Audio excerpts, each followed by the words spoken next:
got some incredible news to share.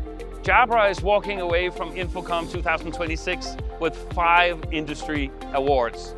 And honestly, it reflects exactly where we are as a company. This is our strongest, most complete portfolio ever, and it's all built around one mission: making your work life better. The Jabra Evolve 3 85 professional headset has won 2 awards: the InfoComm Best of Show from AVTechnology and rAVe's Best Hybrid Workplace Solution Award. This is the best headset for modern work, and the industry seems to agree. The Jabra PanaCast U30 BYOD bar is taking home an InfoComm Best of Show Award from AVTechnology. And the Jabra PanaCast Room Kit has also claimed 2 awards: the InfoComm Best of Show from Installation Magazine, plus SCN's Most Innovative Collaboration Product Award. That's headsets, that's professional video, that's room solutions. It's the full picture recognized across the board. Now, 5 awards isn't just a great result, it's a signal.